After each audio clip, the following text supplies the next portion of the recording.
अगला क्वेश्चन देखते हैं।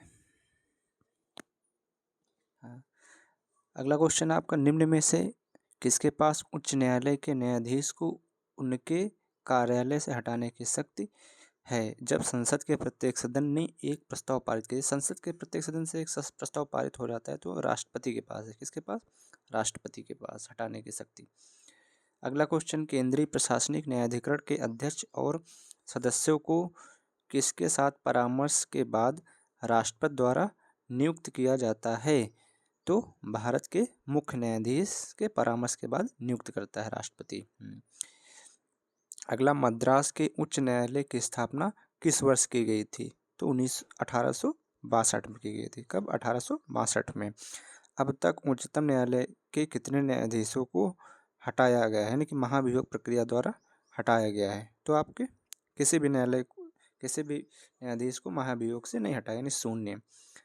अगला देख लेते हैं, उच्च न्यायालय के न्यायाधीशों के स्थानांतरण के लिए भारत के मुख्य न्यायाधीश को उच्चतम न्यायालय के वरिष्ठतम न्यायाधीशों दो संबंधित उच्च न्यायालय के मुख्य न्यायाधीश से परामर्श करना चाहिए। तो आपके 4 वरिष्ठतम न्यायाधीशों से, यानी कि इसका मतलब है उच्च न्यायालय के न्यायाधीशों के स्थानांतरण, मान लो उच्च न्यायालय के आपको किसी भी न्यायाधीश को स्थानांतरण करना है तो कम से कम, हाँ, भारत के मुख्य न्यायाधीश को उच्चतम न्यायालय के कम से कम 4 वरिष्ठतम न्यायाधीशों सलाह आपकी करनी पड़ेगी। कम से कम 4 से अधिक भी हो सकते हैं। अगला क्वेश्चन देखते हैं, उच्च न्यायालय के न्यायाधीशों के वेतन और भत्ते का भुगतान किसके द्वारा किया जाता है? तो संबंधित राज्य की संचित निधि से, संचित निधि से। अगला क्वेश्चन देख लेते हैं, भारतीय संविधान में निम्नलिखित में से किस भाग में राज्यों में अधीनस्थ न्यायालयों से संबंधित अध्याय है? तो आपका भाग 6 में, इसमें भाग 6 में, अधीनस्थ न्यायालयों से संबंधित अध्याय है तो भाग 6 में।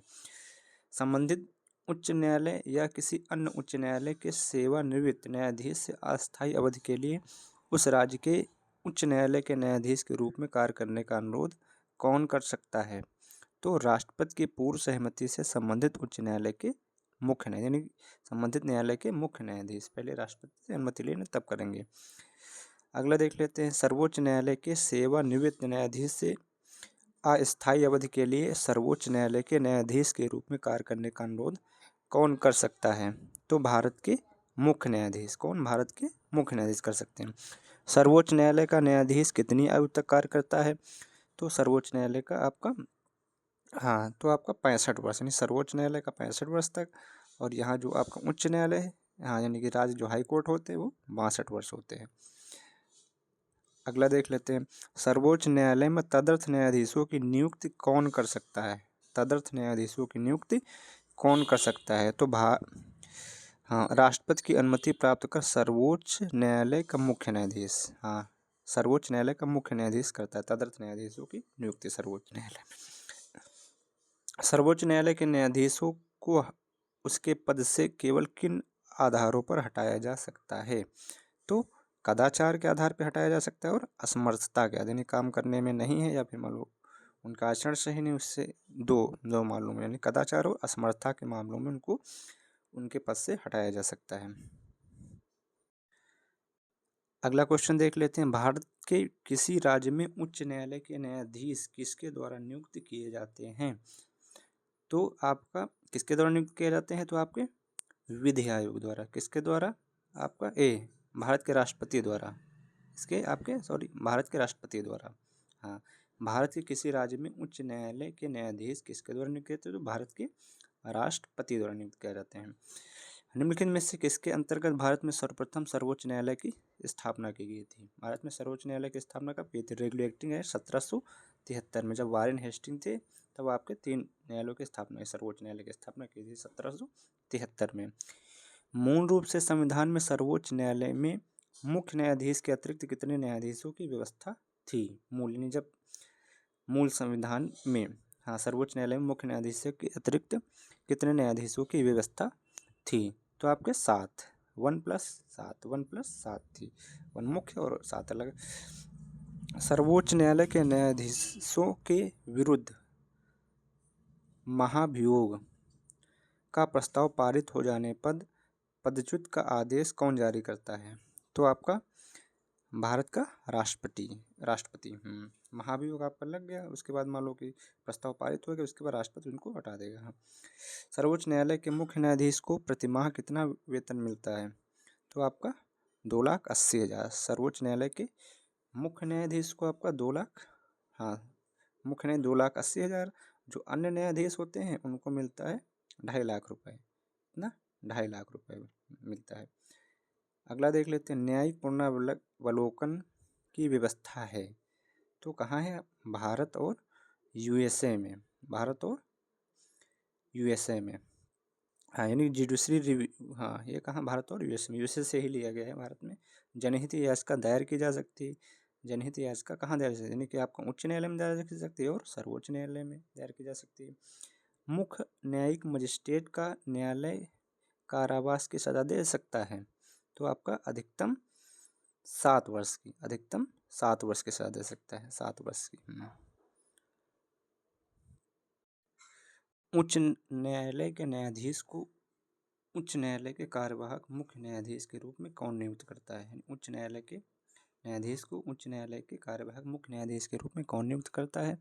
तो आपका भारत का राष्ट्रपति नियुक्त करता है। कौन? भारत का राष्ट्रपति नियुक्त करता है। राज्य के उच्च न्यायालय के मामले में सूचना का अधिकार अधिनियम 2005 के उद्देश्य के लिए सक्षम प्राधिकारी है तो आपका, हाँ उच्च न्यायालय के मुख्य न्यायाधीश। उच्च न्यायालय के मुख्य न्यायाधीश।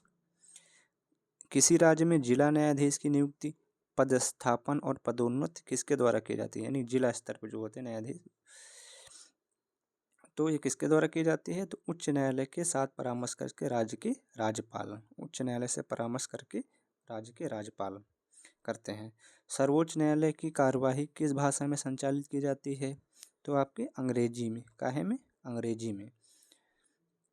भारतीय संविधान में कौन सा अनुच्छेद राष्ट्रपति को कानून तथा तथ्य के किसी भी प्रश्न पर और किसी पूर्व संविधान कानूनी मामलों पर उच्चतम न्यायालय से परामर्श करने के लिए अधिकृत करता है? तो कौन? आर्टिकल 143। आर्टिकल 143। हिमाचल प्रदेश का उच्च न्यायालय कहाँ स्थित है? तो आपका शिमला में। कहाँ? शिमला में। भारतीय संविधान में कौन सा अनुच्छेद सर्वोच्च न्यायालय को भारत के क्षेत्र में किसी भी अदालत, न्यायाधिकरण, सैन्य न्यायाधिकरण और कोर्ट मार्शल लॉ को छोड़कर के फैसले से अपील कर सकता है? अपील करने के लिए विशेष अनुमति प्रदान करता है तो आपका आर्टिकल 136। कौन? आर्टिकल 136 के द्वारा अपील करने प्रावधान है। हाँ। सर्वोच्च न्यायालय के अन्य न्यायाधीशों की नियुक्ति कौन करता है? तो आपका सर्वोच्च न्यायालय के मुख्य न्यायाधीश के परामर्श से राष्ट्रपति करता है। जो मुख्य न्यायाधीश होता है उसको राष्ट्रपति करता है। जो आपके अन्य जो न्यायाधीश होते हैं उनके, जो आपका सर्वोच्च न्यायालय का मुख्य न्यायाधीश होता है उसकी सलाह पर अन्य न्यायाधीशों की नियुक्ति की जाती है। हाँ, जब राष्ट्रपति और उपराष्ट्रपति दोनों के पद खाली हों तब उनके काम कौन करेगा? तो आपका भारत के मुख्य न्यायाधीश। भारत के मुख्य न्यायाधीश। यदि मान लो मुख्य न्यायाधीश भी नहीं है तो हाँ सर्वोच्च न्यायालय के वरिष्ठतम न्यायाधीश करते हैं। सर्वोच्च न्यायालय के वरिष्ठतम न्यायाधीश करते हैं। सर्वोच्च न्यायालय के अधिकार क्षेत्र में वृद्धि करने का अधिकार किसे प्राप्त है? तो आपका संसद को प्राप्त है। संसद को प्राप्त है आपका उसका अधिकार क्षेत्र बढ़ाने के लिए। निम्न में से भारत के किस मुख्य न्यायाधीश ने राष्ट्रपति के रूप में काम किया है? तो आपका justice M Hidayatullah. Justice M Hidayatullah Bharat के राष्ट्रपति के रूप में काम किया है। भारत में न्यायपालिका है। भारत में न्यायपालिका है तो एक स्वतंत्र है न्यायपालिका। न्यायपालिका अलग है, कार्यपालिका अलग है। हाँ। निम्नलिखित में से उच्चतम न्यायालय की सबसे पहली महिला न्यायाधीश कौन थी? तो सबसे पहली महिला आपकी फातिमा बीबी थी। कौन थी? फातिमा बीबी। राष्ट्रपति और उपराष्ट्रपति के निर्वाचन के विवाद के मामलों में किसको प्रस्तुत किया जाता है? तो आपका भारत के उच्चतम न्यायालय को। हाँ, राष्ट्रपति उपराष्ट्रपति के निर्वाचन के विवाद जो होता है तो भारत के उच्चतम न्यायालय प्रस्तुत किया जाता है। भारत के उच्चतम न्यायालय में न्यायाधीशों की संख्या बढ़ाने का अधिकार किसके पास है? तो आपका भारत की संसद के पास, भारत की संसद के पास। सर्वोच्च न्यायालय के न्यायाधीश भारत के राष्ट्रपति द्वारा हटाए जा सकते हैं। तो किसके आधार पर? संसद में महाभियोग प्रस्ताव पारित होने पर राष्ट्रपति द्वारा हटाए जा सकते हैं। सर्वोच्च न्यायालय के प्रथम मुख्य न्यायाधीश कौन थे? तो आपका हीरालाल जे कानिया, हीरालाल जे कानिया सर्वोच्च न्यायालय के पहले न्यायाधीश थे मुख्य। भारत के किस उच्च न्यायालय में न्यायाधीशों की संख्या सबसे कम है? तो आपका सिक्किम उच्च न्यायालय में। किसमें? सिक्किम उच्च न्यायालय में सबसे सबसे कम न्यायाधीश है। सबसे ज़्यादा कहाँ पे हैं? सबसे ज़्यादा उत्तर प्रदेश में इस हैं सबसे ज़्यादा। हाँ, भारत के किस उच्च न्यायालय में न्यायाधीशों की संख्या सबसे अधिक है? हाँ तो आपका, हाँ तो कहाँ पे है आपका? इलाहाबाद में, इलाहाबाद में है आपका सबसे। इलाहाबाद की खंडपीठ आपका लखनऊ में काम करती है। अगला देखते हैं स्थानीय सरकार से रिलेटेड सभी हम क्यूज। हम भारत में स्थानीय स्वशासन के जनक कौन थे? तो आपके लॉर्ड रिपन। कौन थे? Lord Ripon. पंचायती राज व्यवस्था का उद्घाटन किसके द्वारा किया गया था? तो पंडित जवाहरलाल नेहरू द्वारा, पंडित जवाहरलाल नेहरू द्वारा। राजीव गांधी सरकार ने 1986 में पंचायती राज संस्थाओं के बारे में अध्ययन करने के लिए कौन सी समिति नियुक्त की थी? तो आपकी एल.एम. सिंघवी समिति, एल.एम. सिंघवी 1986 में। इनमें से कौन सी समिति भारत में पंचायती राज से संबंधित नहीं है? तो आपका अशोक मेहता समिति है, एल.एम. सिंघवी समिति है 1986, और जी.वी.के. राव समिति है। तो आपका ए.आर. नारायण मूर्ति समिति नहीं है आपकी। अगला देख लेते हैं, भारतीय संविधान में ऐतिहासिक 73वें और 74वें संविधान संशोधन अधिनियम के समय भारत के प्रधानमंत्री कौन थे? तो आपका पी.वी. नरसिम्हा राव। कौन थे? पी.वी. नरसिम्हा राव। 73वां संविधानिक संशोधन अधिनियम को भारत की संसद द्वारा किस वर्ष अधिनियमित किया गया था? तो आपका 1992 में। कब? 73 1992 में। अगला देख लेते हैं, भारतीय संविधान में निम्नलिखित अनुसूचियों में कौन सी अनुसूची पंचायतों के शक्तियों,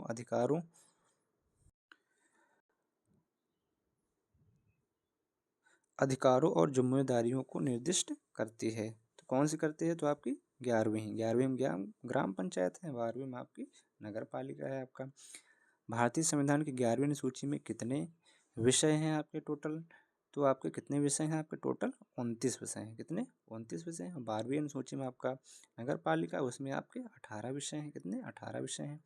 भारतीय संविधान के किस अनुच्छेद में ग्राम सभा के प्रबंध या संबंध में प्रावधान है? ग्राम सभा के संबंध में प्रावधान है। तो 243 का ए, 243 का ए। उस निकाय का नाम बताइए, उस निकाय का नाम बताइए जिसने गांव स्तर पर पंचायत के क्षेत्र में शामिल एक गांव की मतदाता सूची में पंजीकृत सभी व्यक्ति शामिल होते हैं। तो आपकी ग्राम सभा, यानी कि ग्राम सभा वही जहाँ पंजीकृत जितने मतदाता शामिल थे वो ग्राम मिलके ग्राम सभा कहलाती है। ग्राम पंचायत का सामान्य कार्यकाल क्या है? तो आपका क्या होता है? 5 वर्ष होता है, 5 वर्ष। किस संवैधानिक संशोधन अधिनियम के तहत पंचायतों में महिलाओं का आरक्षण सुनिश्चित किया गया है? तो आपका 73वां संविधान संशोधन अधिनियम के द्वारा, 73वां संविधान संशोधन 1992 द्वारा महिलाओं का आरक्षण सुनिश्चित किया गया है। भारतीय संविधान में निम्नलिखित में से किस अनुच्छेद में पंचायतों में सीटों के आरक्षण का प्रावधान किया गया है? तो आपका 243 का डी, 243 का डी इसमें किया गया है। अगला देखते हैं, भारतीय संविधान के किस अनुच्छेद के तहत पंचायतों के अध्यक्षों के पदों के लिए 1/3 सीटें महिलाओं के लिए आरक्षित हैं? तो आपका 243 का डी आरक्षण, हाँ 243 के डी पार्ट में। राज्य वित्त आयोग का गठन कौन करता है? राज्यों में पंचायतों की वित्तीय स्थिति की समीक्षा करता है। तो राज्य के राज्यपाल करते हैं। कौन? राज्य के राज्यपाल। भारतीय संविधान का कौन सा अनुच्छेद राज्य निर्वाचन आयोग या पंचायतों की चुनाव से संबंधित था? तो आपका, हाँ कौन था आपका? हाँ 243 का के नंबर। कौन सा? के नंबर। हाँ राज्य निर्वाचन आयोग का पंचायतों के चुनाव से संबंधित 243 के, 243 के संबंधित है आपका। किस संवैधानिक संशोधन अधिनियम में शहरी स्थानीय शासन से संबंधित संवैधानिक प्रावधान किए गए हैं? तो आपका 74वां संविधान संशोधन 1900 1992 द्वारा किया गया। 74वां संविधान संशोधन 1992। 73वें संविधान संशोधन आपका ग्राम पंचायत किया गया और 74वां संविधान संशोधन 1992 द्वारा आपका नगर पालिका। 74वां संविधान संशोधन अधिनियम कब कब लागू हुआ था आपका? तो कब लागू हुआ था आपका? 1 जून 1993 को। पास हुआ 92 में हुआ था। तो ये आपका 74वां संविधान संशोधन अधिनियम 1992 द्वारा किया गया है। हाँ, 73वां संविधान संशोधन 1992 द्वारा आपका ग्राम पंचायत और 74वां संविधान संशोधन 1992 द्वारा आपका नगर पालिका।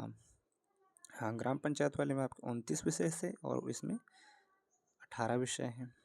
अगला क्वेश्चन देखते हैं। 74वां संवैधानिक संशोधन कब लागू हुआ? तो आपका 1 जून 1993 को लागू हुआ। भारतीय संविधान की किस अनुसूची में नगर पालिकाओं की शक्तियों और जिम्मेदारियों से संबंधित प्रावधान है? तो आपका किसमें है? 12वीं अनुसूची में नगर पालिकाएं, 11वीं आपका ग्राम पंचायत है। 1992 के 74वें संविधान संशोधन अधिनियम द्वारा भारतीय संविधान में कौन सा भाग जोड़ा गया? तो आपका भाग 9A जोड़ा गया था। भाग 9A। भारतीय संविधान के 12वीं अनुसूची में 12 में नगर पालिकाओं के कार्यक्षेत्र में कितने कार्यात्मक मदों को रखा गया? तो आपके 18 को रखा गया। कितने? 18 को रखा गया। भारतीय संविधान का निम्नलिखित में से कौन सा अनुच्छेद केंद्र और राज्यों के बीच के वैधानिक संबंधों से संबंधित है? तो आपका अनुच्छेद 245 से 255। आर्टिकल 245 से 255। भारतीय संविधान की किस अनुसूची में केंद्र और राज्यों के बीच विधायी विषयों का त्रिस्तरीय वितरण उल्लेखित है? तो आपका 7वीं अनुसूची में। कहे में 7वीं अनुसूची में आपके। भारतीय संविधान में कौन सा भाग केंद्र और राज्य के बीच विधायी संबंधों से संबंधित है? तो आपका भाग, हाँ, भाग आपका 11। कौन आपका? भाग 11, 11वें ग्राम पंचायत। अच्छा, 11वें भाग 11 में आपका संविधान के भाग 11 में केंद्र और राज्यों के बीच, हाँ, विधायी संबंधों से संबंधित है। भाग 11 देखो ऐसे होता है, एक मान लो केंद्र है और एक होगा राज्य, दोनों बराबर रहेंगे तो दोनों का ये रिलेटेड होता है भाग 11। भारतीय संविधान की 7वीं अनुसूची के संदर्भ में कृषि आय पर कर का विषय राज्य सूची, कृषि पर राज्य सूची का कर लगता है। किस वर्ष में भारत सरकार ने केंद्र और राज्यों के बारे में अध्ययन करने के लिए न्यायमूर्ति LM पुंछी की अध्यक्षता में आयोग का गठन किया था? तो 2007 में। हाँ, MM पुंछी की अध्यक्षता में आयोग का गठन 2007 में हुआ था। अगला क्वेश्चन देख लेते हैं। केंद्र और राज्यों के बीच प्रशासनिक संबंधों के बारे में निम्नलिखित में से कौन सा कथन सही है? केंद्र और राज्यों के बीच संबंध, हाँ, तो आपका पहला क्या है? अनुच्छेद 256 बताता है कि प्रत्येक राज्य की कार्यकारी शक्ति का प्रयोग इस प्रकार किया जाएगा कि संसद द्वारा बनाए गए नियमों का अनुपालन सुनिश्चित हो। तो बिल्कुल सही है। संविधान के अनुच्छेद 257 में प्रावधान किया गया कि प्रत्येक राज्य की कार्यकारी शक्ति का प्रयोग इस प्रकार किया जाएगा ताकि वह संघ की कार्यकारी शक्ति के अमल में बाधा या प्रतिकूल प्रभाव न डाले। तो ये, हाँ, P और Q दोनों सही, ये भी सही। अगला देख लेते हैं। वे विषय जिन पर केंद्र व राज्य सरकारें दोनों कानून बना सकती हैं। हाँ, तो वो आपके कौन से विषय?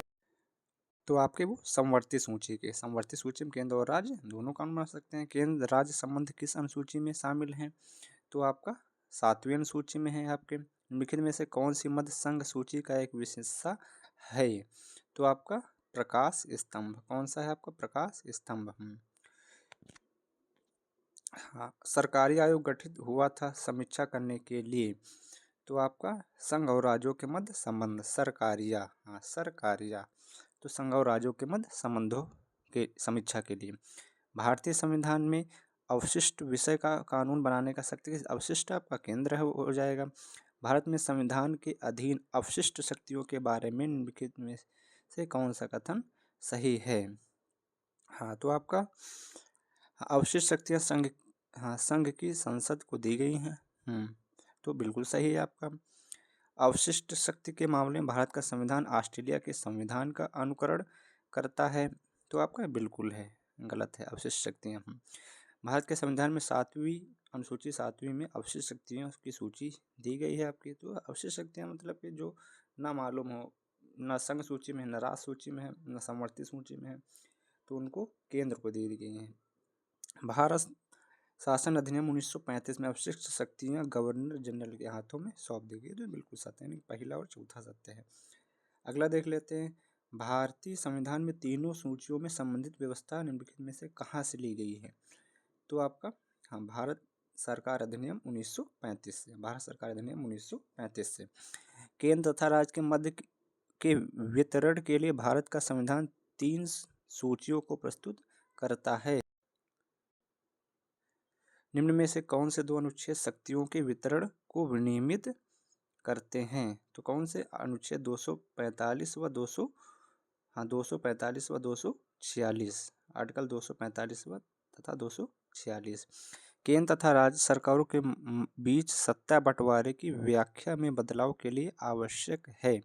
तो संसद के दोनों सदनों में विशेष बहुमत पर आधे से अधिक राज्यों की मंजूरी। हाँ, संविधान में केंद्र और राज्यों को प्राप्त शक्तियों के संदर्भ में से कौन सा कथन सत्य है?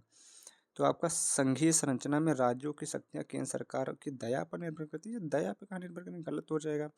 इस संबंध में संशोधन के लिए संसद के दोनों सदनों के विशेष बहुमत के साथ आधे से अधिक राज्यों के अनुमोदन की आवश्यकता होती है। तो आपका ये बिल्कुल सही हो जाए, आधे से अधिक राज्यों, यानी जितने भी राज्य हैं उसमें आधे से अधिक राज्य यदि बहुमत से पास कर रहे हैं तो हो जाएगा आपका संशोधन। संविधान संसद को असामान्य परिस्थितियों के अंतर्गत राज्य सूची के विषयों पर कानून बनाने की शक्ति प्रदान करता है। निम्न में से कौन सी परिस्थितियों में संसद को ऐसी शक्ति प्रदान की गई है? तो आपका किस में की गई? हाँ, जब कम से कम आधे से अधिक राज्य संसद से ऐसा करने के लिए संयुक्त अनुरोध करें। ये बिल्कुल सही है आपका। हाँ, जब राज्य में राष्ट्रपति शासन लागू हो, ये बिल्कुल सही है। जब वित्तीय आपातकाल लागू हो। हाँ, तो ये कब राज्य सूची बन जाएगा आपका? तो ये आपका पहला दूसरा तीनों सही हो जाएंगे। भारत के संविधान में के अनुच्छेद 263 के अधीन अंतर्राज्यीय परिषद की स्थापना करने के लिए कौन सशक्त है? तो आपका भारत का राष्ट्रपति। अंतर्राज्यीय परिषद कौन स्थापना करता है? भारत का राष्ट्रपति। भारतीय संविधान के संबंध में से कौन सा युग्म सुमेलित नहीं? हाँ, तो आपका वन समवर्ती सूची का है, बिल्कुल सही है आपका। स्टॉक एक्सचेंज समवर्ती सूची का गलत है, ये सेंट्रल संघ सूची का विषय है।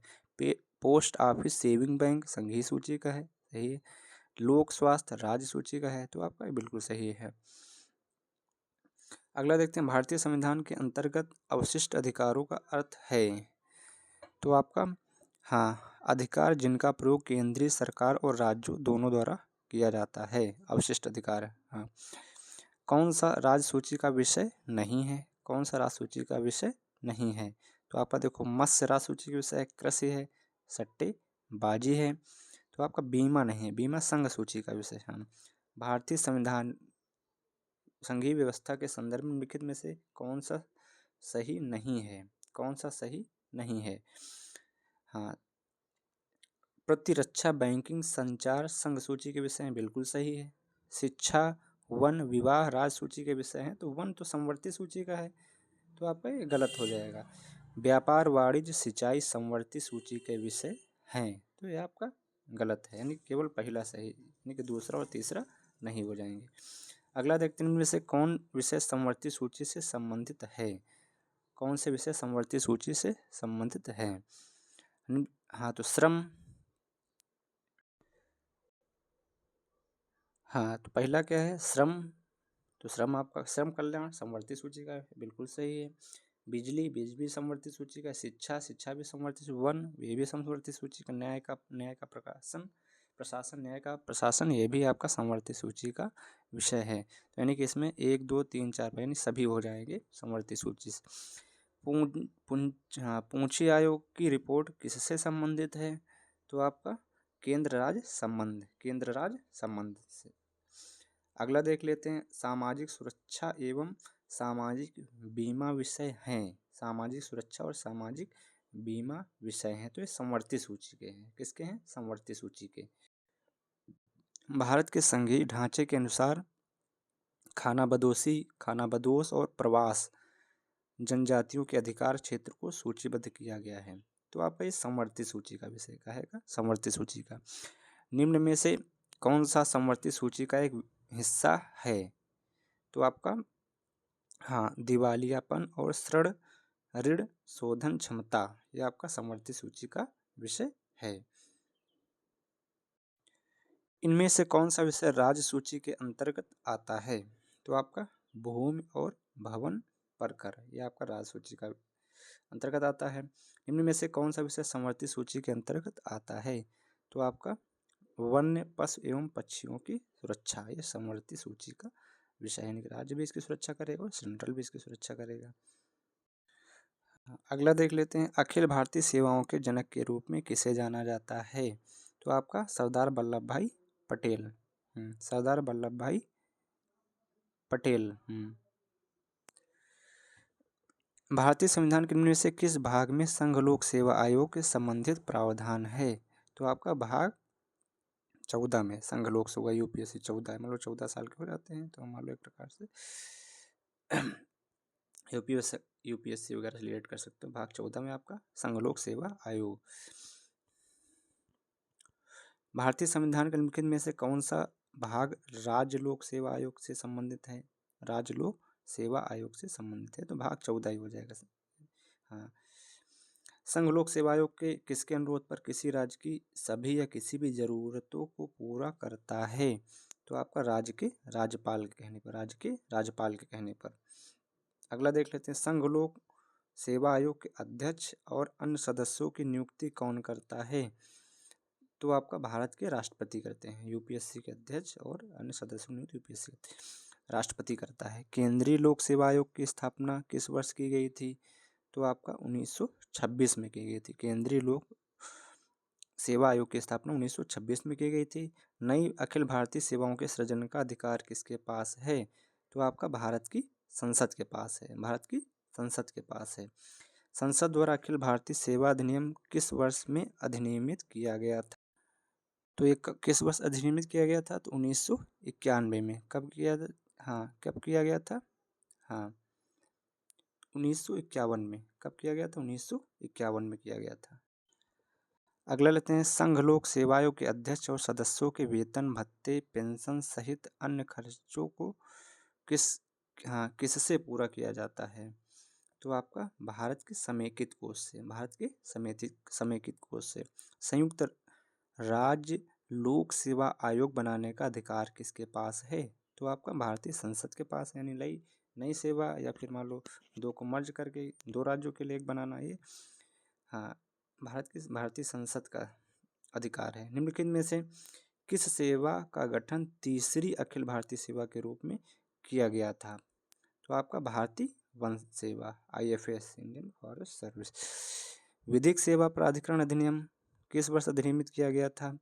तो आपका 1987 में विधिक सेवा अधिनियम अधिनियमित किया गया था।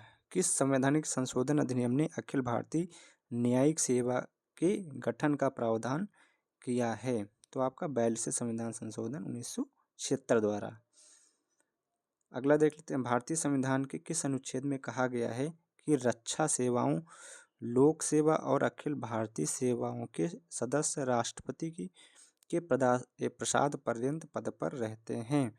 तो आपका आर्टिकल 310। आर्टिकल 310 के तहत रक्षा सेवाओं, लोक सेवा और अखिल भारतीय सेवाओं के सदस्य राष्ट्रपति के प्रसाद पर्यंत रहते हैं। वर्तमान भारत में कुल कितनी अखिल भारतीय सेवाएं हैं? तो आपके 3 हैं।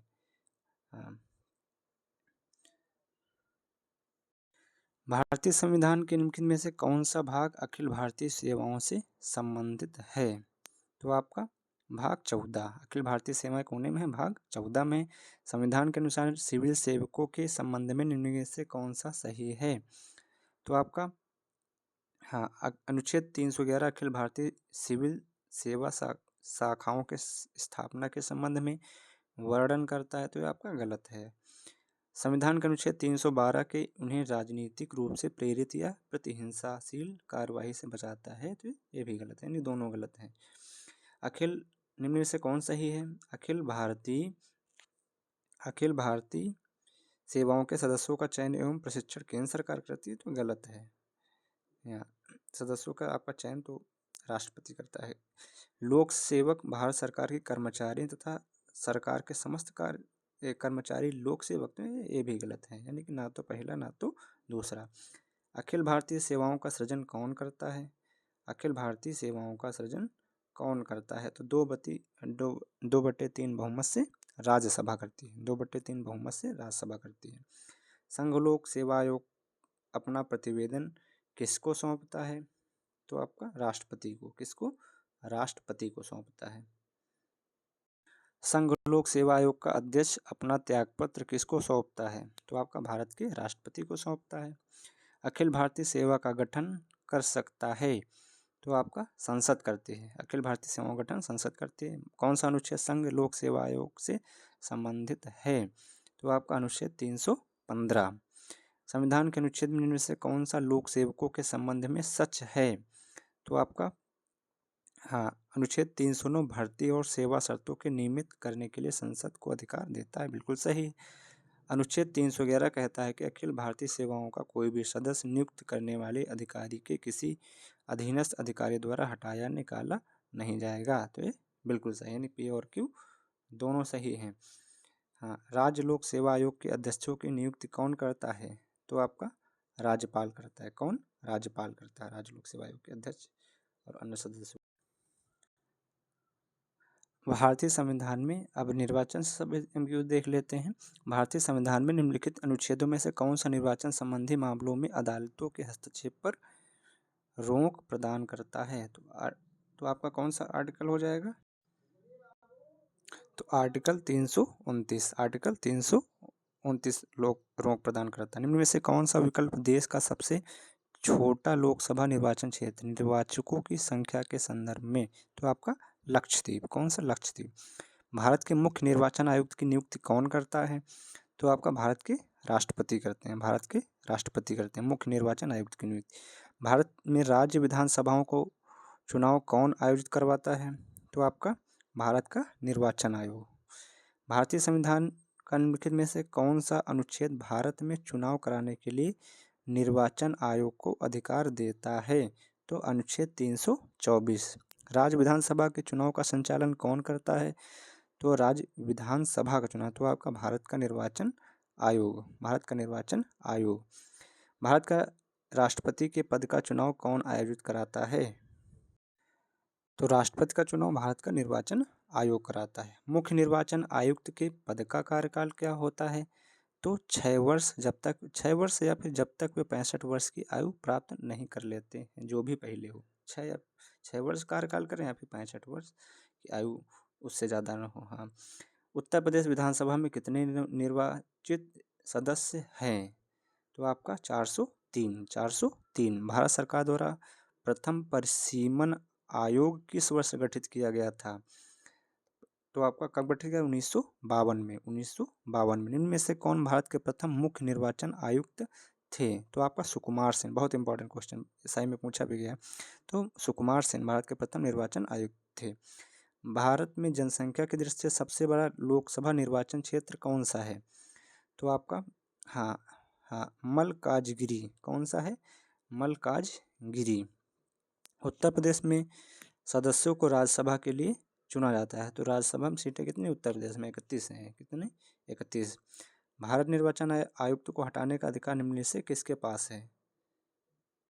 तो किसके पास अधिकार है? तो भारत के राष्ट्रपति के पास है। 17वें आम चुनाव 2019 में लोकसभा में कितनी महिलाएं निर्वाचित हुई थी?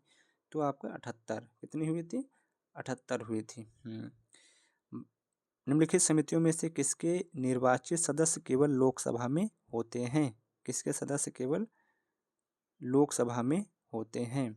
तो आपका प्राक्कलन समिति। कितने? प्राक्कलन समिति के सभी सदस्य लोकसभा में होते हैं। मुख्य निर्वाचन आयुक्त को छोड़कर भारत में निर्वाचन आयोग में कितने सदस्य हैं? तो आपके कितने हैं? 2 हैं। कितने? 2। यानी कि 1 + 2। 1 मुख्य है और 2 आपके और अन्य तुम्हारे मुख्य निर्वाचन कौन सा संगठन भारत में राजनीतिक दलों को मान्यता देता है? तो भारत का निर्वाचन आयोग देता है। भारत में संविधान का अनुच्छेद 324 किससे संबंधित है? तो आपका भारत के निर्वाचन आयोग से संबंधित है। भारत के उपराष्ट्रपति का चुनाव करने वाले निर्वाचक मंडल में निम्नलिखित में से कौन शामिल होता है? तो आपका संसद के दोनों सदनों के निर्वाचित और मनोनीत सदस्य दोनों शामिल होते हैं, जबकि राष्ट्रपति वाले में तो राष्ट्रपति वाले में दोनों सदनों के निर्वाचित सदस्य केवल शामिल होते हैं, उपराष्ट्रपति वाले में निर्वाचित और बिना निर्वाचित दोनों शामिल होते हैं। निम्नलिखित में से कौन भारत में संवैधानिक निकाय है? तो भारत का निर्वाचन आयोग आर्टिकल 324 में। मुख्य निर्वाचन अधिकारी की नियुक्ति कौन करता है? तो मुख्य निर्वाचन अधिकारी की नियुक्ति कौन करता है? तो भारत का निर्वाचन आयोग करता है। भारत का निर्वाचन आयोग करता है। उत्तर प्रदेश में लोकसभा के लिए चुने जाते हैं। उत्तर प्रदेश में लोकसभा के लिए कितना है? उत्तर प्रदेश में लोकसभा के लिए बिल्कुल 80 सीटें हैं। कितनी? 80 सीटें हैं। भारत के प्रथम महिला निर्वाचन आयुक्त थी तो V.S. रामास्वामी। V.S. रामास्वामी, बहुत इंपॉर्टेंट क्वेश्चन। भारत की प्रथम महिला निर्वाचन आयुक्त V.S. रामास्वामी। भारतीय संविधान के में से किस अनुच्छेद में चुनाव आयोग के संबंध में प्रावधान है? तो अनुच्छेद 324 में। लोकसभा के उपाध्यक्ष के चुनाव की तारीख कौन तय करता है? लोकसभा के उपाध्यक्ष की उपाध्यक्ष के चुनाव के संबंध कौन तो कौन करता है आपका? तो लोकसभा का अध्यक्ष। उपाध्यक्ष के चुनाव में लोकसभा का अध्यक्ष तय करता है, ना कि निर्वाचन आयोग। बहुत इंपॉर्टेंट क्वेश्चन, बहुत लोग निर्वाचन आयोग इसको मार देंगे। निर्वाचन आयुक्तों की संख्या मुख्य निर्वाचन आयुक्त को छोड़कर कौन तय करता है? तो आपका भारत का राष्ट्रपति तय करता है। इस समय 1+2 है, 1+2। दिनेश गोस्वामी की अध्यक्षता में निर्वाचन सुधारों पर एक समिति का गठन किस वर्ष किया गया था? तो आपका 1990 में। 1990 में दिनेश गोस्वामी की अध्यक्षता में समिति गठित की गई थी। भारतीय संविधान का निम्न में से कौन से भाग में देश के चुनाव से संबंधित है? तो भाग 15 में। उत्तर प्रदेश राज्य निर्वाचन आयोग का गठन राज्य सरकार द्वारा पहली बार 23 अप्रैल 1994 में की गई थी। 23 अप्रैल 1994 में की गई थी। भारत में कौन सा निकाय संसदीय चुनावों के लिए मतदाता सूची तैयार करने और समय समय पर इसकी समीक्षा करता है? तो भारत का निर्वाचन आयोग करता है। उत्तर प्रदेश राज्य निर्वाचन आयोग का मुख्यालय निम्नलिखित से किस जिले में स्थित है? तो आपका लखनऊ में स्थित है। निम्न में से किस संस्था के पास राज्य विधानसभा के उपचुनाव कराने के संबंध में अधिसूचना जारी करने का अधिकार है? तो भारत का निर्वाचन आयोग। राज्य निर्वाचन आयुक्त को द्वारा नियुक्त किया जाता है तो आपका राज्य के राज्यपाल द्वारा। राज्य विधानसभा में पहली बार आदर्श आचार संहिता पेश की गई थी तो आपका केरल में। कहाँ पेश की गई थी? तो आपका केरल में की गई थी। इनमें से कौन भारत के राष्ट्रपति के चुनाव के लिए गठित निर्वाचक मंडल का हिस्सा नहीं है? तो प्रत्येक राज्य की विधानसभा के निर्वाचित सदस्यगण। ये गलत हो जाएगा आपका। दूसरा आपका प्रत्येक द्विसदनीय राज्य की विधान परिषद के निर्वाचित सदस्य, यह सही हो जाएगा। केंद्र भाषित दिल्ली और पुडुचेरी की विधानसभाओं के निर्वाचित गण, तो आपका ये भी केवल आपका बी सही हो जाएगा। चुनाव आयोग द्वारा किए गए चुनावों के खर्चों के बारे में कितने से कौन से सत्य हैं? यदि चुनाव केवल संसद के लिए ही आयोजित किए जा रहे हैं तो वे पूरी तरह से केंद्र सरकार द्वारा वहन किया जाएगा, बिल्कुल सही। यदि चुनाव केवल राज्य विधानसभा के लिए आयोजित किए जा रहे हैं तो वे को केंद्र सरकार और संबंधित राज्य द्वारा समान रूप से वहन किया जा रहा है, तो बिल्कुल सही। पहला और दूसरा दोनों सही। लोकसभा चुनाव अधिसूचित करने का अधिकार किसे है?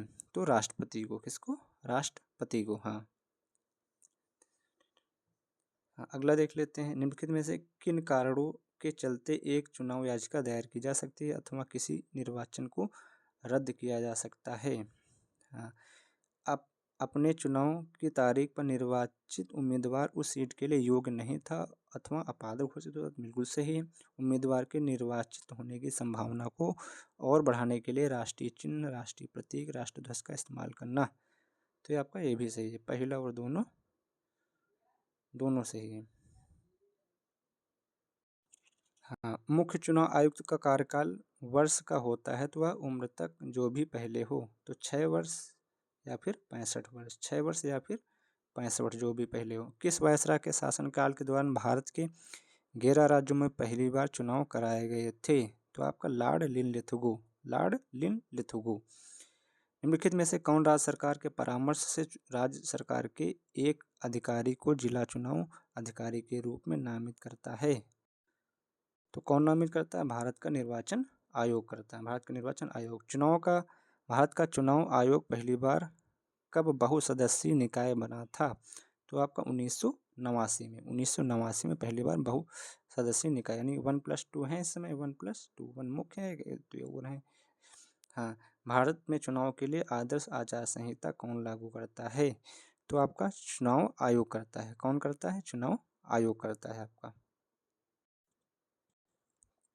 हाँ, अगला देख लेते हैं। भारतीय संविधान की 8वीं अनुसूची में कितनी भाषाएं हैं? तो 8वीं अनुसूची में टोटल आपकी 22 भाषाएं, कितनी? 22 भाषाएं हैं। भारतीय संविधान के किस अनुच्छेद में उल्लेख मिलता है कि राजभाषा हिंदी के लिए भारतीय अंकों के अंतर्राष्ट्रीय स्वरूप का प्रयोग किया जाएगा? तो आर्टिकल 343 में। भारतीय संविधान के 8वीं सूची में निम्नलिखित में से किस भाषा को मान्यता नहीं दी गई है? तो आपका देखो, आप सिंधी को दी गई है, संथाली को दी गई है और मैथिली को दी गई है। भारतीय संविधान के किस अनुच्छेद में उल्लेख मिलता है कि हिंदी का विकास करना भारत सरकार का दायित्व है? तो आर्टिकल 351 में, आर्टिकल 351 में। भारतीय संविधान की 8वीं अनुसूची में निम्नलिखित में से कौन सी भाषा शामिल नहीं है? तो आपका संथाली शामिल है, असमिया शामिल है, तमिल शामिल, राजस्थानी शामिल नहीं है। हाँ, सिंधी को किस संवैधानिक संशोधन द्वारा 8वीं अनुसूची में शामिल किया गया था? तो आपका कब किया? 21वां संविधान संशोधन। हाँ हाँ, 21वां संविधान संशोधन 1967 में सिंधी शामिल हुई है। हाँ। अगला, भारतीय संविधान के अनुच्छेद 344 के तहत प्रथम भाषा आयोग का गठन हुआ था। तो कब हुआ था आपका? 1955 में बीजी खैर की अध्यक्षता में। 1955 में बीजी खैर की अध्यक्षता में प्रथम भाषा आयोग का गठन किया गया था, अनुच्छेद 344 के तहत हुआ था। हाँ, भारतीय संविधान के अनुच्छेद में व्यवस्था की गई है कि प्रत्येक राज्य शिक्षा के प्राथमिक स्तर को मातृभाषा में शिक्षा की पर्याप्त सुविधाओं को उपलब्ध कराने का प्रयास करेगा। तो आपका अनुच्छेद 350 काम है, अनुच्छेद 350 काम है। भारतीय संविधान में किन अनुच्छेदों में राजभाषा संबंधी प्रावधानों का उल्लेख है? तो 343 से 351। संविधान की भाषाई अल्पसंख्यकों के लिए विशेष अधिकारी को निम्नलिखित में से किन संविधान संशोधन द्वारा जोड़ा गया था?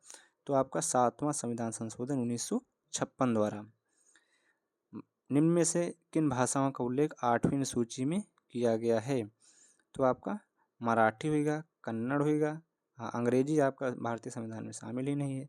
इनमें से कौन सी भाषा संविधान की 8वीं सूची में नहीं है? तो आपका देखो, उर्दू है, कोंकणी है और नेपाली है, भोजपुरी आपकी नहीं है। भारतीय संविधान में 8वीं सूची में कौन सी भाषाएं बाद में जोड़ी गई हैं?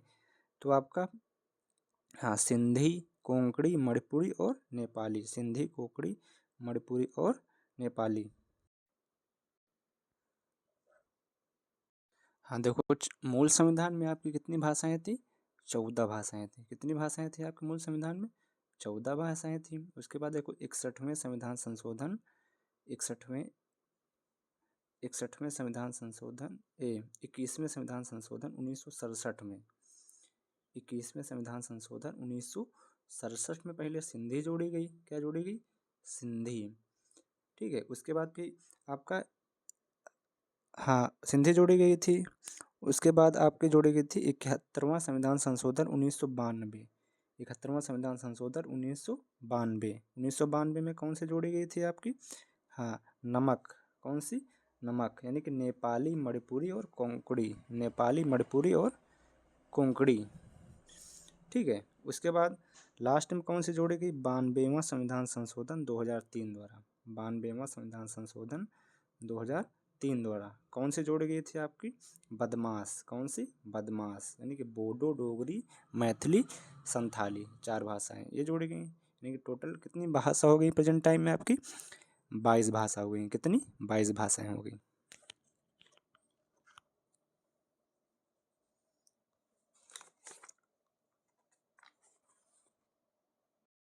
हाँ, आगे देखते हैं। हाँ, भारतीय संविधान का निम्न में से कौन सा अनुच्छेद भारतीय राष्ट्रीय आपात का आर्टिकल 352।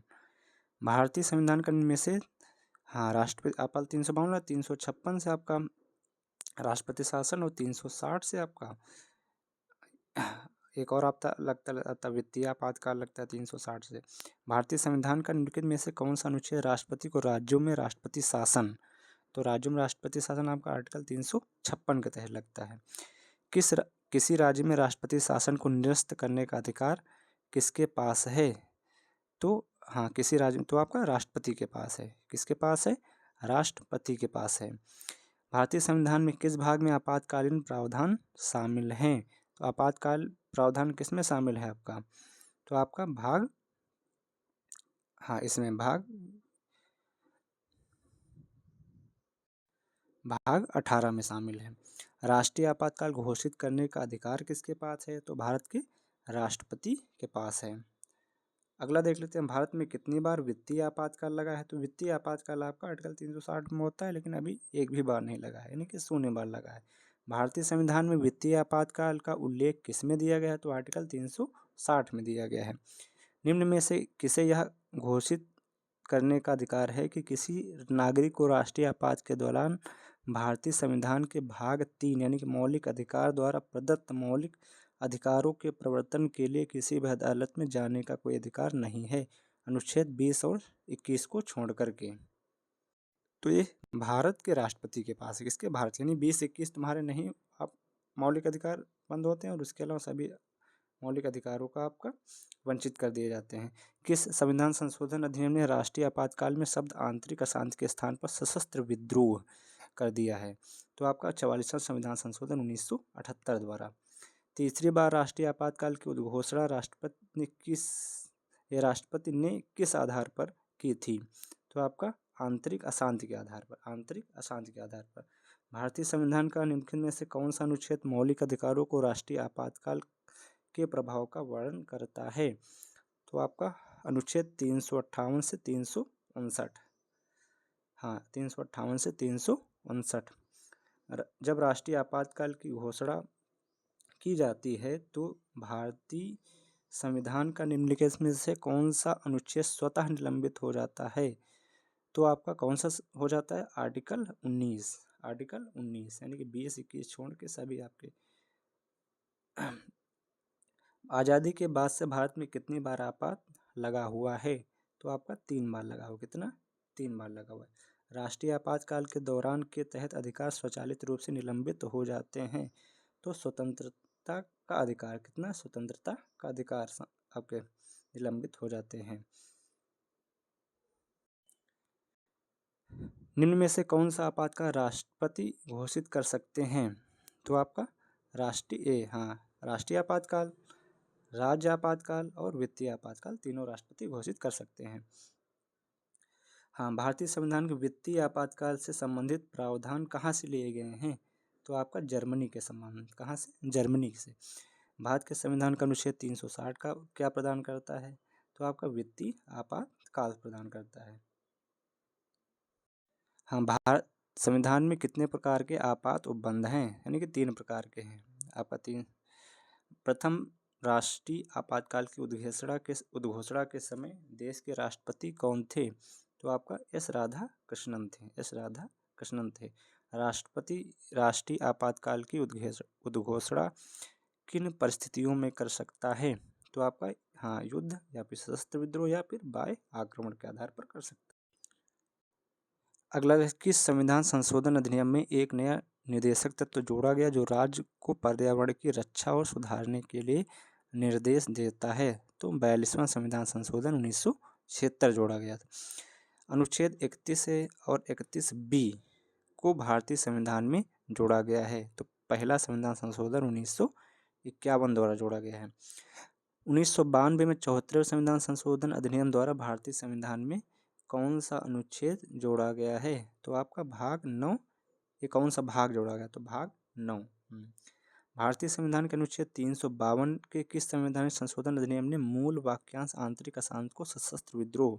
तो आपका 44वां संविधान संशोधन 1978 द्वारा किया गया है। सशस्त्र विद्रोह नाम को आंतरिक अशांति कर दिया गया है। यानी आंतरिक अशांति को सशस्त्र विद्रोह के नाम पे बदल दिया गया है। किस संशोधन द्वारा संपत्ति के अधिकार को मौलिक अधिकार के रूप में भारत के संविधान से हटा दिया गया है? तो 44वें संविधान संशोधन 1978 द्वारा संपत्ति का जो अधिकार था आपका उसको 300A में कर दिया गया है, मौलिक अधिकार से हटा दिया गया है। कौन सा संवैधानिक संशोधन अधिनियम में 2 या अधिक राज्यों के लिए एक ही व्यक्ति को राज्यपाल के रूप में नियुक्त करने की सुविधा प्रदान करता है?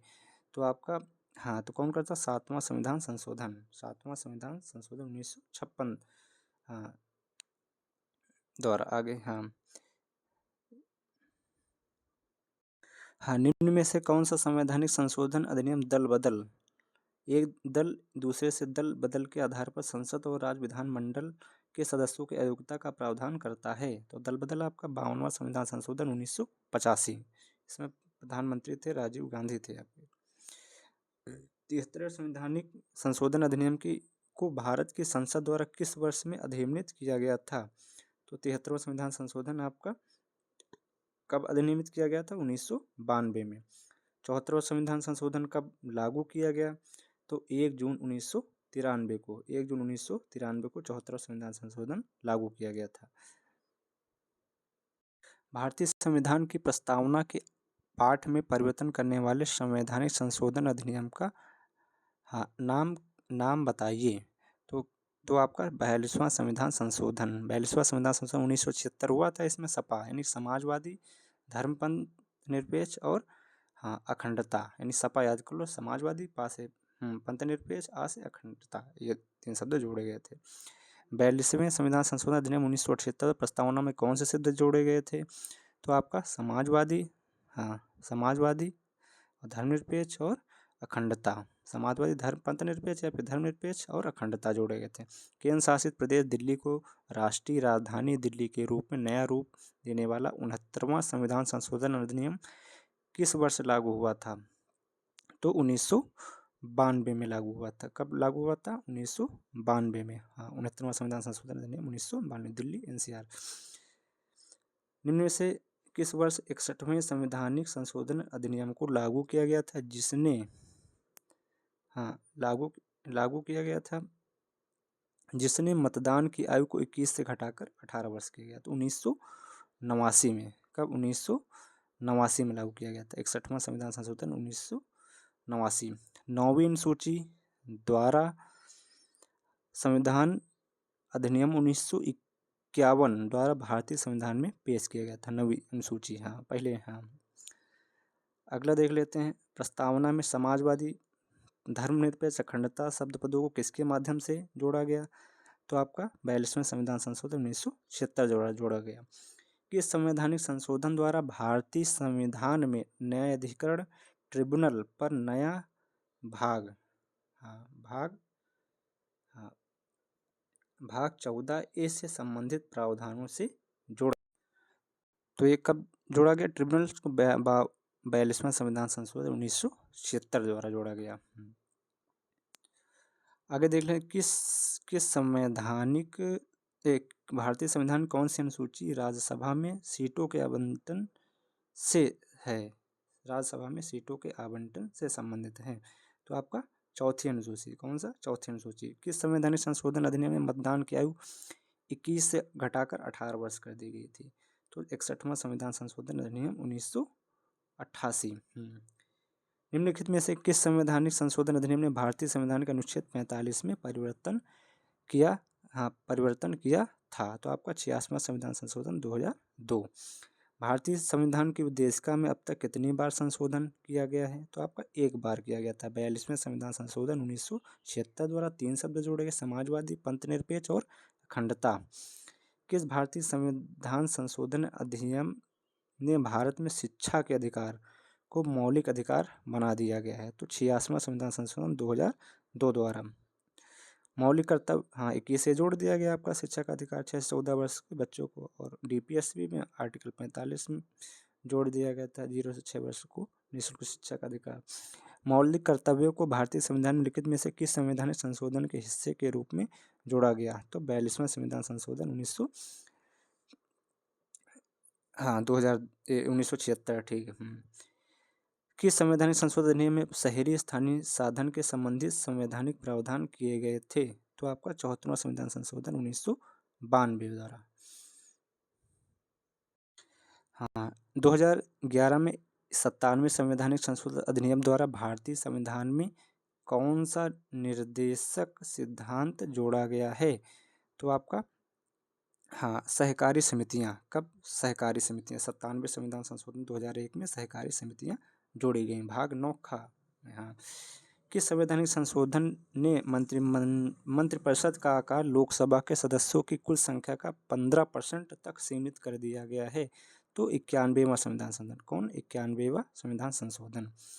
हाँ हाँ, 73वें संवैधानिक संशोधन द्वारा भारतीय संविधान में कौन सी अनुसूची जोड़ी गई है? तो आपका 11वीं अनुसूची जोड़ी गई। कौन सी? 11वीं ग्राम पंचायत है, 12वीं आपका नगर पालिका।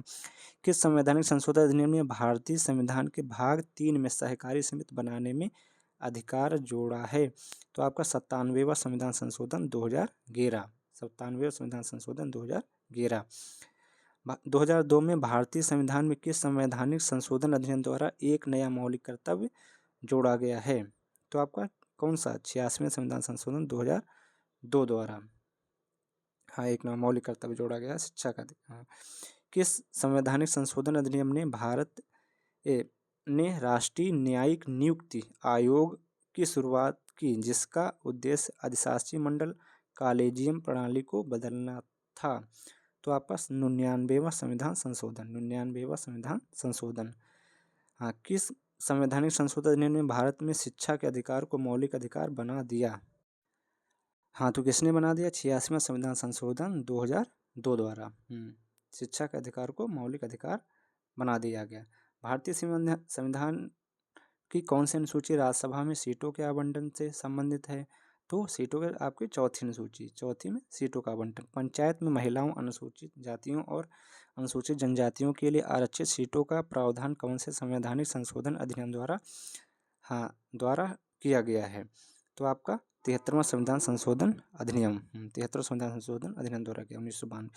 इनमें से किस संवैधानिक संशोधन अधिनियम ने भारतीय संविधान के भाग 3 में संपत्ति के अधिकार को निरस्त कर दिया? तो 44वां संविधान संशोधन 1974 द्वारा। किस संवैधानिक संशोधन द्वारा अनुसूचित जनजातियों के लिए एक अलग राष्ट्रीय आयोग बनाया गया था? तो आपका 89वां संविधान संशोधन। कौन सा? 89वां संविधान संशोधन द्वारा ST/ST के लिए अलग आयोग बनाया गया था। 73वां संवैधानिक संशोधन अधिनियम कब लागू किया गया था? 73वां संविधान संशोधन कब लागू किया था? तो 24 अप्रैल 1993 को लागू किया था। हाँ, 24 अप्रैल 1993, तभी 24 अप्रैल को पंचायती दिवस मनाया जाता है। किस संवैधानिक संशोधन अधिनियम ने मौलिक अधिकारों की सूची में संपत्ति के अधिकार को हटा दिया? तो 44वें संविधान संशोधन 1978 द्वारा। किस संवैधानिक संशोधन अधिनियम ने अखिल भारतीय न्यायिक सेवा के गठन का प्रावधान किया? तो आपका 42वां संविधान संशोधन 1978 द्वारा। 42वां संविधान संशोधन 1978 द्वारा। 42वां संविधान 1976 में हो रहा है, 44वां 1978 में हो रहा है, गलती होगी, सॉरी। 73वें संविधान संशोधन अधिनियम के अनुसार पंचायतों के चुनाव से संबंधित सभी मामलों के संबंध में कानून बनाने का अधिकार किसके पास है? तो आपका केवल राज्य विधायिका के पास, केवल राज्य विधायिका के पास। राष्ट्रीय सुरक्षा अधिनियम का दूसरा महत्वपूर्ण संशोधन किस वर्ष पारित किया गया?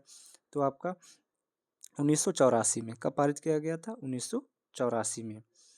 हाँ, निम्न में से किस निर्देशक तत्व को 1976 में संवैधानिक संशोधन अधिनियम के माध्यम से भारतीय संविधान के भाग 4 में जोड़ा गया था? तो आपका पर्यावरण का संरक्षण और सुधार तथा वन्य जीवों की सुरक्षा। भाग 4 में 48 में जोड़ा गया था पर्यावरण सुरक्षा। हाँ, अगला देख लेते हैं। भारतीय संविधान के ऐतिहासिक 73वें और 74वें संविधान संशोधन को अधिनियमित करने के दौरान भारत के प्रधानमंत्री कौन थे? तो पीवी नरसिम्हा राव थे 1992 में। भारत में महानगर योजना के समिति के गठन के लिए निम्न में से किस संवैधानिक संशोधन अधिनियम का प्रावधान किया गया था? तो 74वां संविधान संशोधन 1978। हाँ, किस संवैधानिक संशोधन अधिनियम ने भारतीय संविधान में 9वीं अनुसूची को शामिल किया? तो पहला संविधान संशोधन 1991 में 9वीं सूची जोड़ी गई थी। भारतीय संविधान के किस अनुसूची में भारत के राष्ट्रपति के पारिश्रमिक भत्ते और विशेषाधिकारों से संबंधित प्रावधान है? तो आपका द्वितीय अनुसूची में। हाँ, सभी के वेतन है, पहले में शपथ, दूसरे में वेतन। हाँ, पहले में संघ और राज्य क्षेत्र है, दूसरे में आपके वेतन है, तीसरे में शपथ है। भारतीय संविधान की किस अनुसूची में संघ सूची, राज्य सूची और समवर्ती सूची शामिल हैं? तो आपका 7वीं अनुसूची में। किसमें? 7वीं। भारतीय संविधान में संशोधन द्वारा वनों और जंगली जंतुओं और पक्षियों की सुरक्षा के विषयों का स्थानांतरण राज्य की सूची में समवर्ती सूची में हुआ था। तो आपका कब हुआ था? 42वें संविधान संशोधन 1976 द्वारा। अगला देख लेते हैं, भारतीय संविधान के 7वीं अनुसूची में संदर्भ में कृषि आय पर कर विषय के तहत किसका है? तो आपका राज्य सूची। कृषि आपका राज्य सूची का विषय है। भारतीय संविधान के निम्न में से किस अनुसूची में राज्यों के नाम और उनकी क्षेत्रीय सीमा का उल्लेख किया गया है? तो आपका पहली सूची में। किसमें? पहली में। अगला देख लेते हैं, निम्नलिखित में से कौन सी भाषा भारतीय संविधान की 8वीं अनुसूची में सूचीबद्ध नहीं है? तो आपका कौन सी नहीं? तुलु नहीं, बंगाली है, उड़िया है, कोंकणी है। 10वीं अनुसूची के अनुसार दल बदल से उत्पन्न होने वाली योग्यता के बारे में कोई भी प्रश्न लिखित द्वारा तय किया जाना है। तो आपका सदन के पीठासीन अधिकारी द्वारा तय किया जाता है। निम्न में से कौन सा विषय राज्य सूची से समवर्ती सूची में स्थानांतरित नहीं किया जा सकता है? तो आपका दिवालियापन और शोध अक्षमता। संवैधानिक संशोधन के माध्यम से भारतीय संविधान में कितनी अनुसूचियाँ जोड़ी गई हैं? तो आपकी 4 अनुसूचियाँ जोड़ी गई हैं। कितनी जोड़ी गई? 4। पहले 8 थी, 12 हो गई हैं। इनमें से कौन से विषय को राज्य सूची से समवर्ती सूची में स्थानांतरित कर दिया गया है? तो आपका शिक्षा। किसको? शिक्षा को। भारतीय संविधान की किस अनुसूची में 1951 के प्रथम संवैधानिक संशोधन नियम द्वारा जोड़ा गया था? तो आपका 9वीं अनुसूची। कौन सी? 9वीं अनुसूची जोड़ी गई थी। भूमि सुधार। हाँ, किस संवैधानिक संशोधन अधिनियम के तहत 5 विषयों को 1976 में राज्य सूची से समवर्ती सूची में स्थानांतरित कर दिया गया था? तो आपका 42वें संविधान संशोधन 1976 द्वारा। भारतीय संविधान की तीसरी अनुसूची से क्या संबंधित है? तो आपका शपथ या अभिकथनों के प्रकार। अगला देख लेते हैं, निम्न में से किस भारतीय राज्य में 5वीं अनुसूची क्षेत्र है? तो आपका गुजरात।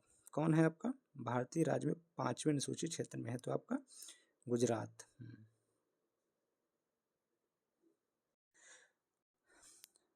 भारतीय संविधान की 7वीं अनुसूची के अनुसार परमाणु ऊर्जा विषय कानून कौन? परमाणु ऊर्जा आपका केवल संसद। कौन? केवल संसद बना सकती है। भारतीय संविधान की किस अनुसूची में दल बदल? तो आपका 10वीं में दल बदल है। 10वीं अनुसूची में दल बदल 1985 में। इनमें से कौन सा राज्य भारतीय संविधान की 6ठी अनुसूची में शामिल नहीं है? तो 6ठी अनुसूची में आपका नागालैंड शामिल नहीं है। कौन सा? नागालैंड। भारत के संविधान में 8वीं अनुसूची में निम्नलिखित में से कौन सी भाषा को मान्यता नहीं दी गई है? तो आपका कोडागू ने सिंधी है, संथाली है और मैथिली है। निम्नलिखित में से कौन सा भारतीय संविधान के 11वीं सूची में शामिल एक विषय है? तो कौन सा है आपका? गौड़ वनोपज। भारतीय संविधान की 12वीं सूची में नगरपालिकाओं के कार्यक्षेत्र में कितने कार्यात्मक मदों को रखा गया है? तो आपका 18। कितने? नगरपालिका 18 हैं, ग्राम पंचायत में आपके 29 हैं। भारतीय संविधान की 8वीं सूची में कितनी भाषाएं हैं? तो आपकी 22 भाषाएं। कितनी? 22 भाषाएं। भारतीय संविधान के निम्न में से किस अनुसूची में भारत के राष्ट्रपति की उपलब्धियों, भत्तों और विशेष अधिकारों का उल्लेख है? तो किसमें है आपके? हाँ, तो किसमें है? द्वितीय अनुसूची में। किसमें है आपके? द्वितीय अनुसूची में है। किस प्रधानमंत्री के कार्यकाल के दौरान 9वीं अनुसूची को भारतीय संविधान में जोड़ा गया था? तो आपका जवाहरलाल नेहरू। जवाहरलाल नेहरू 1991 में जोड़ी गई थी। भारतीय संविधान की 7वीं अनुसूची के अनुसार संपत्ति का अधिग्रहण और अधियाचन का विषय शामिल है। तो आपका समवर्ती सूची में, किसमें? समवर्ती सूची में। हाँ, भारतीय संविधान की किस अनुसूची में नगर पालिकाओं की शक्तियों और जिम्मेदारियों से संबंधित है? तो आपका 12वीं अनुसूची में। टोटल इसमें विषय कितने? 18 विषय हैं। कितने विषय? 18। अगला देखते हैं, भारतीय संविधान की किस अनुसूची में केंद्र और राज्यों के बीच विधायी विषयों का त्रिस्तरीय वितरण उल्लेखित है? तो आपका 7वीं अनुसूची में। किसमें? 7वीं अनुसूची में। कितनी? 7वीं अनुसूची में। भारतीय संविधान की 11वीं अनुसूची में कितने कार्यात्मक मद रखे हैं? 11वीं ग्राम पंचायत तो आपके 29 हो गए। 12वीं में आपके 18 विषय नगर पालिका में। हाँ, केंद्रीय मंत्रियों के शपथ और प्रतिज्ञापन की विधियां भारतीय संविधान की किस अनुसूची में शामिल हैं? तो आपका 3री अनुसूची में। पहले में आपका संघ राज्य है, तो दूसरे में आपका वेतन लो, तीसरे में आपके शपथ लो। हाँ, भारतीय संविधान के 7वीं अनुसूची के संदर्भ में संक्रामक या सांसर्गिक रोगों का विषय एक भाग है। हाँ, तो ये रोग वगैरह आपके समवर्ती सूची का विषय कहाँ है? का समवर्ती सूची का विषय है। अगला देख लेते हैं, 1985 के 92वें संविधान संशोधन अधिनियम द्वारा भारतीय संविधान में कौन सी अनुसूची जोड़ी गई? तो आपके 10वीं दल बदल। निम्न में से कौन सा भारतीय संविधान संघ सूची में शामिल है? तो आपका परमाणु ऊर्जा। भारतीय संविधान की 7वीं अनुसूची के अनुसार विवाह और तलाक के विषयों पर कानून बनाने का अधिकार किसके पास है? तो आपका संसद और राज्य विधायिका दोनों के पास। संसद और राज्य विधायिका दोनों के पास। भारतीय संविधान की 8वीं सूची में निम्नलिखित में से कौन सी भाषा शामिल नहीं है? तो आपका संथाली है, असमिया है, तमिल है, तो राजस्थानी नहीं है। भारतीय संविधान की कौन सी अनुसूची राज्यों और केंद्र शासित प्रदेशों की राज्यसभा में सीटों के आवंटन से है? तो आपका 4थी अनुसूची है। वर्तमान में कितने भारतीय राज्यों में 5वीं अनुसूची के क्षेत्र हैं? तो आपका कितने राज्यों में है? आपका 10 राज्यों में। कितने? 10 राज्यों में है। भारतीय संविधान की समवर्ती सूची में मूल रूप से कितने विषय हैं? तो मूल रूप से समवर्ती सूची में 47 विषय हैं। कितने? 47। भारतीय संविधान की निम्नलिखित अनुसूचियों में से कौन सी अनुसूची पंचायतों की शक्तियों, अधिकारों और जिम्मेदारियों को निर्दिष्ट करती है? तो आपका 11वीं अनुसूची। कौन? 11वीं ग्राम पंचायत। भारतीय संविधान में कितनी अनुसूचियां हैं? तो टोटल 12 अनुसूचियां हैं। मूल संविधान में आपकी 8 अनुसूचियां थी। भारतीय संविधान की संघ सूची में मूल रूप से कितने विषय हैं? तो आपका संघ सूची में आपके कितने विषय हैं? तो आपका 97 विषय हैं। चेंजमेंट होते रहते हैं प्रेजेंट टाइम में कुछ।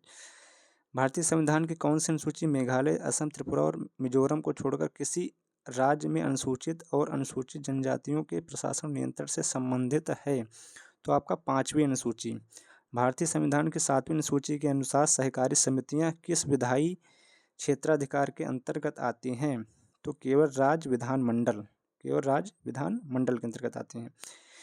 निम्नलिखित में से कौन सा भारतीय संविधान की राज्य सूची में मौजूद विषयों में से एक है? तो आपका पुलिस राज्य सूची का विषय है। भारतीय संविधान में 7वीं सूची के तहत इनमें से कौन सा विषय राज्य सूची में शामिल एक विषय है? तो आपका स्वच्छता। कौन सा? स्वच्छता।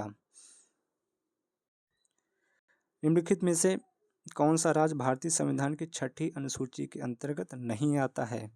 तो आपका मेघालय आता है, मिजोरम आता है, असम आता है, तो आपका मणिपुर नहीं आता है। भारतीय संविधान के संदर्भ में लिखित में से किस विषय को राज्य सूची से समवर्ती सूची में स्थानांतरित कर दिया गया था? तो आपका 1 पुलिस और सार्वजनिक व्यवस्था भारत की 7वीं अनुसूची के अंतर्गत किस के तहत आते हैं? तो आपके पुलिसिंग आपकी राज्य सूची का विषय। कहाँ का? राज्य सूची का विषय। भारत कौन सा अनुच्छेद भारत के जम्मू कश्मीर राज्य से संबंधित है? तो आपका अनुच्छेद 300 संबंधित था। अनुच्छेद 370 था संबंधित। जम्मू कश्मीर विधानसभा परिषद को किस वर्ष समाप्त कर दिया गया? तो आपका 2019 में। जम्मू कश्मीर की आधिकारिक भाषा क्या है? तो आपकी उर्दू है। कौन सी? उर्दू। हाँ, जम्मू कश्मीर पुनर्गठन बिल को संसद में किसने पास कर दिया था? तो आपका राष्ट्रपति रामनाथ कोविंद ने पास कर दिया गया था। भारत के किस राज्य में अनुच्छेद 370 और 35A को खत्म कर दिया? तो जम्मू और कश्मीर में। संसद की लोकसभा में जम्मू कश्मीर पुनर्गठन बिल के पक्ष में कितने वोट पड़े? तो आपका 370 वोट पड़े। हाँ, कितने वोट पड़े थे? 370 पक्ष में वोट पड़े। जम्मू कश्मीर अनुच्छेद 370 हाँ कब लागू हुआ था? हाँ तो आपका 17 अक्टूबर 1949 को, 17 अक्टूबर 1949 को लागू हुआ था। अनुच्छेद 370। संविधान के किस भाग में अनुच्छेद 370 के बारे में बताया गया है? हाँ तो किस में बताया गया? भाग 21 में। किस में? भाग किस में बताया गया है आपका? भाग 21 में बताया गया है। किस में? भाग 21 में। अनुच्छेद 370 लागू होने के कारण जम्मू कश्मीर विधानसभा का कार्यकाल कितना था? तो आपका 6 वर्ष था। कितना? 6 वर्ष था। अनुच्छेद 35A को संविधान में भारत के किस राष्ट्रपति द्वारा शामिल किया गया था? तो आपका डॉक्टर राजेंद्र प्रसाद द्वारा शामिल किया गया। संविधान का अनुच्छेद 35A किससे संबंधित है? तो जम्मू कश्मीर में स्थायी नागरिकता की पहचान से संबंधित है। जम्मू कश्मीर का भारत में विलय कब हुआ था? तो आपका 26 अक्टूबर 1947 को, 26 अक्टूबर 1947 को विलय हुआ था। जम्मू कश्मीर को 2 केंद्र शासित प्रदेशों में कितने विधेयक के द्वारा बांटा गया था? तो आपका जम्मू कश्मीर पुनर्गठन बिल द्वारा बांटा गया था। हाँ, जम्मू कश्मीर और लद्दाख कब 2 भारत के नए केंद्र शासित प्रदेश बने थे? तो 31 अक्टूबर 2019 को बने थे। जम्मू और कश्मीर में कौन से अनुच्छेद हटाए गए? तो आपका अनुच्छेद 370 और अनुच्छेद 35A। जम्मू कश्मीर की पहली महिला मुख्यमंत्री कौन थी? तो आपकी महबूबा मुफ्ती। कौन थी? महबूबा मुफ्ती। हाँ, इसी के साथ सभी MQ समाप्त होते हैं। आपको कैसा लगे आप ज़रूर कमेंट करिए इस वीडियो के लिए। धन्यवाद, सबको बहुत बहुत धन्यवाद।